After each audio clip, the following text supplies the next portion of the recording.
பாரத் மாதா K Vetrivel முருகனுக்கு வீரவேல் முருகனுக்கு.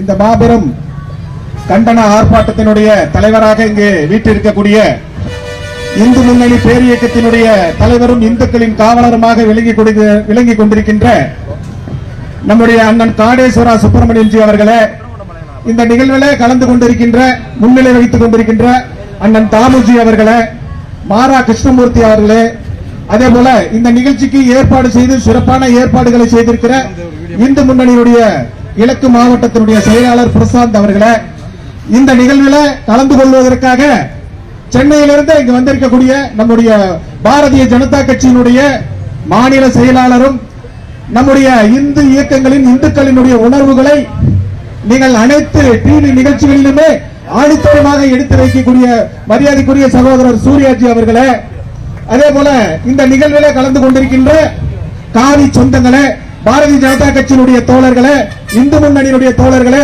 காவி சொந்தங்களே, உங்கள் அனைவருக்குமே இந்த மாலை நேரத்தில் வணக்கத்தை தெரிவித்துக் கொள்கின்றேன். எதற்காக இந்த ஆர்ப்பாட்டம்? ஒரு பேரூராட்சி நிர்வாகத்தை கண்டித்து இங்கு நடக்கக்கூடிய ஆர்ப்பாட்டத்திற்கு இந்து முன்னணியினுடைய மாநில தலைவர் வருவதின் நோக்கம் என்ன?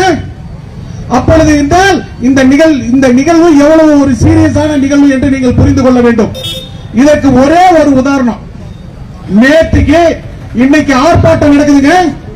நேற்றுக்கு நைட்டு போஸ்டர் ஒட்டுறாங்க, கண்டன ஆர்ப்பாட்டம் பொதுமக்களுக்கு தெரியணுங்கிறதுக்காக வேண்டி.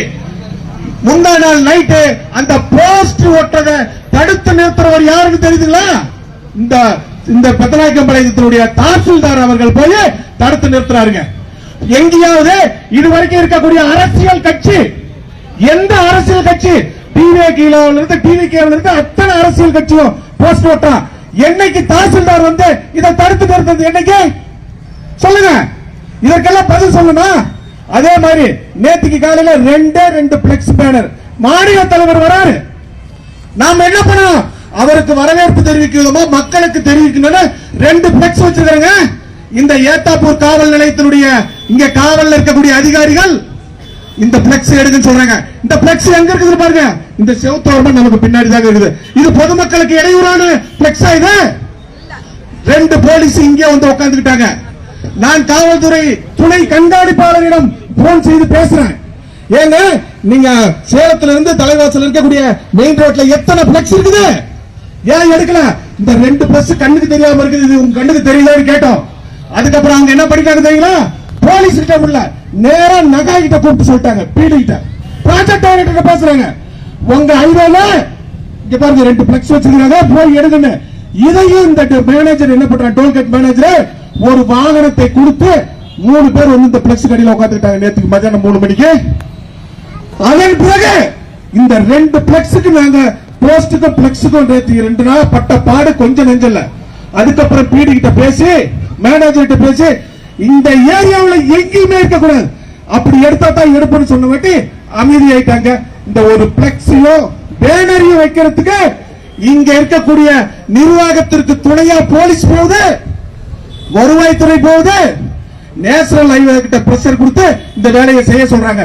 அப்படின்னா இங்க இருக்கக்கூடிய ஆளுகின்ற திராவிட முன்னேற்ற கழகம் என்ன எல்லாம் வேலை செய்யுது? இதுக்கு யாரு மந்திரி வரைக்கும் கூப்பிட்டு பேசிக்கிறாங்க. இந்த ஒரு விஷயத்துக்காக என்ன நடந்துச்சு? மாவட்ட செயலாளர் மணல் கொள்ளையை தடுக்கிறதுக்கு அவங்க கவர்மெண்ட் நிலத்துல இருந்து சொந்த நிலத்துக்கு பட்டா நிலத்துல கொண்டு கொட்டினாங்க. ஏன்னு கேட்டதுக்கு அடிக்கிறார், ஏன்னு கேட்டதுக்கு அடிச்சாங்க. அடிச்ச உடனே நாங்களாம் போய் மிகப்பெரிய திரண்டுனால 2 பக்கமும் வழக்கு போடுறீங்க. ஆனா இந்த சம்பவத்தில் ஈடுபட்ட மணல் கொள்ளையில ஈடுபட்ட அந்த வண்டியை சீஸ் பண்ணல. எந்த வண்டிய? பொட்லி வாகனத்தையும் சீஸ் பண்ணல, வழக்கு போடல.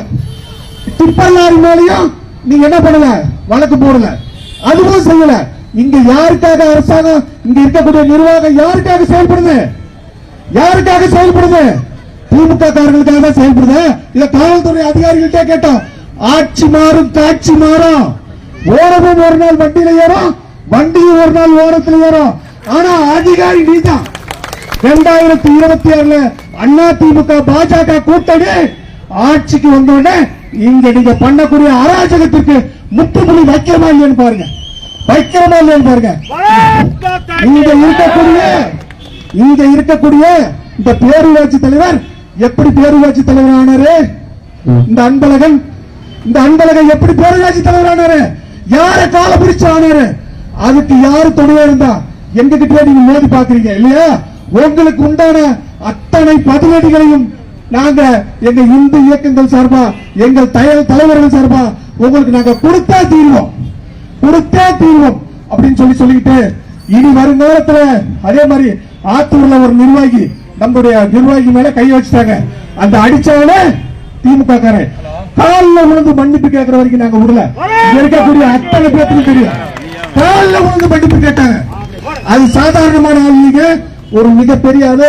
அவருடைய கௌரவத்துக்காக நம்முடைய கட்சி அடுத்தவருடைய கௌரவத்தையும் மதிக்குங்கிறது நான் சொல்றேன். அங்க இருக்கக்கூடிய நூற்றுக்கணக்கான பேருக்கு தெரியும். காலில் விழுந்து மன்னிப்பு கேட்டதுனால நாங்க விட்டோம்.